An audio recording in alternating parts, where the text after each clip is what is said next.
हमारे आर्मी के जवान क्या जानते नहीं है कि एक अगला मिनट हो सकता है जिसमें हमारी खोपड़ी उड़ जाए।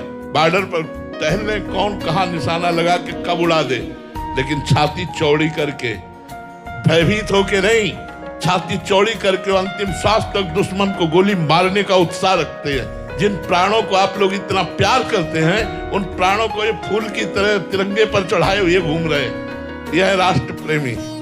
जानते हैं किसी भी समय गोली आकर सीना पार कर सकती है, इसलिए हम दुखों से घबराए नहीं। जो जितना दुख सहता है और राष्ट्र सेवा और भगवत सेवा करता है, उतने वो भगवान का लाडला होता है। पाप क्या है और पुण्य क्या है?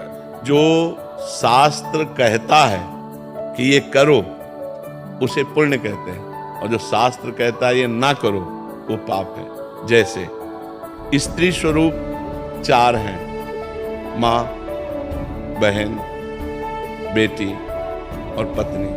और एक स्त्री स्वरूप पत्नी से जो व्यवहार करना है वो 3 से नहीं करना है। 3 में जो व्यवहार करना है वो पत्नी से नहीं करना है। अगर आप पत्नी वाला व्यवहार, इन 3 पवित्र संबंध, तो ये महापाप हो गया। तो जो शास्त्र विरुद्ध आचरण है उन्हें पाप कहते हैं, और जो शास्त्र संयत, शास्त्र नियत कि ये करना चाहिए, उसे पुण्य कहते हैं। भगवान पूरा संसार निर्माण किया, अधूरा नहीं। तो इसमें सब कुछ है। अब आप पसंद क्या करते हो? भगवान ने कैसे फंसाया? आप फंस रहे हो। अगर आप शराब ना पीना चाहो तो आपके मुंह में बोतल कौन डाल देगा? आप मांस ना खाना चाहो तो आपको कौन खवा देगा? आप व्यभिचार ना करना चाहो तो कौन व्यभिचार कराए? ये कौन कर रहा है? आप कर रहे हो। भगवान ने आपको पावर दिया है, मान लो बोलने का पावर दिया। आप अच्छा बोल सकते हो या बुरा बोल सकते हो, ये छूट है आपकी। अब आप किसी को निंदा करो, गाली दो, तो ये तुम्हारी गलती है।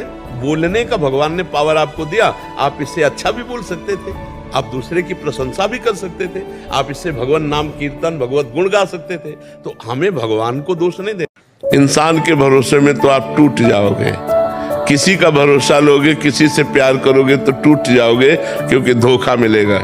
ये संसार धोखे का है। सब लोगों के अंदर कपट रहता है। असली प्रेम तो भगवान करते हैं। संसार तो कुछ देख के प्यार करता है। वो चीज जहाँ उसको हासिल हो गई, फिर आपसे प्यार नहीं करेगा। तो इसलिए संसार से तो हम आशा न रखें कि हमें सपोर्ट मिलेगा। हमें आशा रखनी चाहिए, आशा एक राम जी से, दूसरी आशा छोड़ दे। नाता एक राम जी से, दूसरा नाता तोड़ दे। भगवान से आशा कीजिए। भगवान छलिया है, वो रोज अपने भक्त से मिलते हैं, चाहे थोड़ा ही भजन करने वाला हो, पर वो ऐसे रूप से मिलते हैं हम पहचान नहीं पाते। इसीलिए संतों ने कहा है कि सबसे बहुत होश में मिलो, ना जाने किस रूप में नारायण आ गए हो।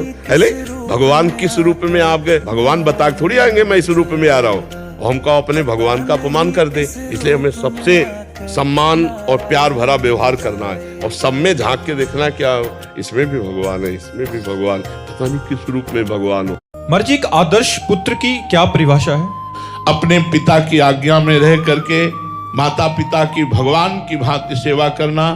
जैसे तुम्हारे मल को धोते समय माँ को हिचक नहीं हुई, ऐसे माँ पिता को अगर शौच है, अपवित्रता है, उनके वस्त्र हैं, या नाना प्रकार की बीमारियों से ग्रसित हो जाए, तो भी हमें हिचक ना होनी चाहिए।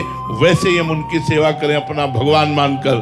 सच्चा पुत्र वही है जो अपने माता पिता को भगवान मानकर अंतिम श्वास तक उनकी सेवा करता है। भले माता पिता आए हुए रिश्तेदारों से तुम्हारी बुराई करे, तो भी तुम्हें माता पिता की भगवान मान के सेवा करना है। यही सच्चे पुत्र की पहचान है।